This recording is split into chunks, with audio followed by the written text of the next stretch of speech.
What's up, guys? We got a basic how-to video here today. I decided I want to start a little how-to series to educate people that either want to start doing more on their cars or just don't know how to do certain things on their cars and want to learn. So we're going to be doing an oil change on this 2008 Ford Edge that is my girlfriend's. This will work pretty well for any car. I'm going to go over basics that'll work for any car, but it's going to be pretty specific for this. I'm going to try to also get a Mazda in here today to show you the different kinds of oil filters that you can run into, because it has a cartridge type oil filter. So we'll see if we can get that done so I can show you that as well. Basics that you're going to need is your oil, however much it calls for in the owner's manual, or you can look online. Make sure you get the type right, and whatever brand you feel like going with, cheaper, expensive, doesn't really matter. Get your oil filter either from parts store or online. You need a 15mm socket and a ratchet or a 15mm wrench. You need your jack, and then you need your drain pan. So first thing is you really want to find a good jacking point up underneath there. I already found one on the transmission. Front wheel drive cars will usually be around where the transmission and engine come together, or there'll be some pad underneath there that is a specific jacking point. Works a little bit different for four-wheel drive vehicles. You usually use the axle or somewhere around there. Just kind of depends. It's not that hard to figure out as long as it's something solid that's not going to break. But so first thing you do is you get that jacked up, and then I will show you guys underneath the vehicle what to do whenever I get that done. Alright, so as you can see, we are now underneath the car. There is the oil filter right there up front. It's not that hard to get to. You can usually get them off by hand, or you can buy an oil filter wrench, whatever works. There is the drain plug back there. You just got to get your ratchet on there and break that loose, and then position the drain plug right below it. Slowly thread it out so the oil can go into the drain plug, and then we'll go back up top and I'll show you what to do up there. Alright, and once you get the drain plug broke loose, you just slowly start to spin it off. And when it gets close to the edge,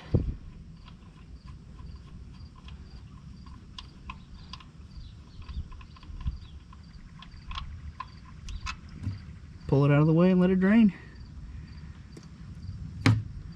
I like to let it drain for a while before I try and get the oil filter out, just to try and get as much oil and stuff out of the engine as possible. Make sure you don't lose the drain plug anywhere. Make sure the drain pan is positioned properly, and then I like to go up top.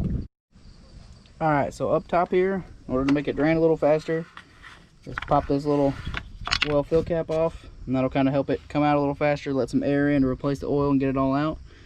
And then we'll move back down below, see if we can pop that oil filter off. Alright, so I already broke the oil filter loose, so now I just gotta move the drain pan in place right below it. Finish trying to screw it off a little bit. Some oil is going to come out of here and it's going to make a mess. Let that drip out a little bit. Get some of that out of the way. Finish unscrewing it.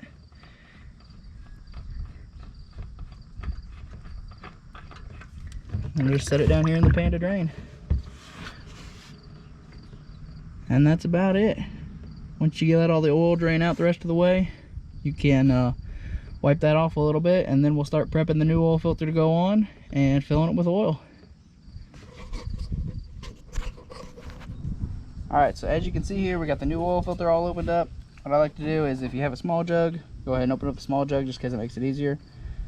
I like to fill up the oil filter pretty good amount. Just pour it right in the center in there. Kind of splurge out a little bit. That's how you know it's mostly full. And then I dump the oil over a little bit. Rub a little around this O-ring. That'll keep it nice and lubed whenever it goes on, so it doesn't get stuck or dry out or tear. Then you'll have a huge leak on your hands. And then we'll pop back down there, and we'll put the drain plug back in and screw this guy on.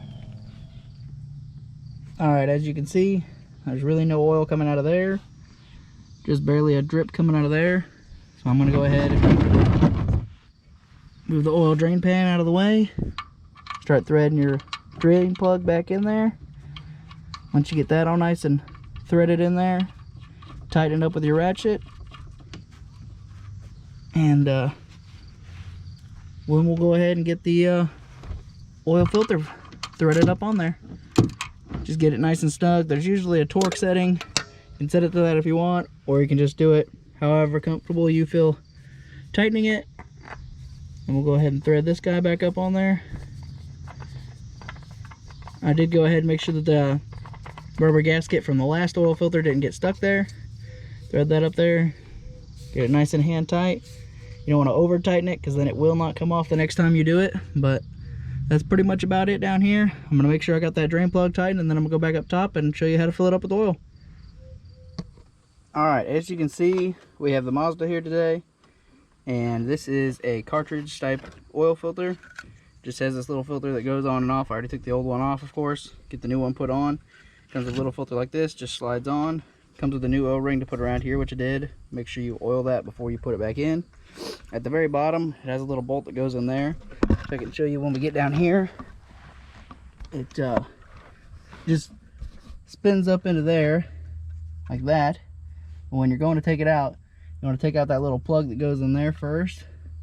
When you take out the drain plug, like this, and it'll help drain all the oil out of there, so then you can get this off. It's pretty hard to get off sometimes. I used a mixture of this guy that fits on a ratchet and spins around and tightens up on it, and this older style one right here. It worked pretty well. I'm going to use that older one to try and get it back on. But basically you just lube up your O-ring and all that, and then slide it right back up on in there and spin it back in and tighten it till you feel comfortable. I already got the drain plug nice and tight, and then we'll go fill it with oil. Just wanted to show you guys the other type of oil filter that you can run into, because it's a little bit more complicated and a little bit different. Alright, as you can see, we're back up here up top. I'm going to go ahead and fill the oil. I went ahead and grabbed a little funnel. Kind of forgot to mention that earlier. That's something you'll probably need. Doesn't really matter the size as long as you can do it. If you're a great pourer, you may not need it. You can just dump it right in there. So I'm going to go ahead and fill this up with the proper oil. This takes 5.5 quarts, so I'm going to use this little guy, and then I'll use almost the entire big one. And I'll let you know when I get it all filled up and wrapped up. Alright, that's pretty much it, guys. We're back up top here, got all the oil filled up. I went ahead and let the vehicle run for a little bit, cycle the oil around, and then let it shut down and drain back down into the pan. And then I used my rag and my dipstick and went ahead and checked the level, and it looked all good. So I went ahead and poured my remaining oil in the smaller jug so I could keep it somewhere just in case the vehicle leaks it or burns it or anything. I always have extra oil to add, and I know what kind I used for future reference just in case I need to. And that's pretty much it. I think that'll be all for this video. Let me know if you have any comments or questions or anything down below.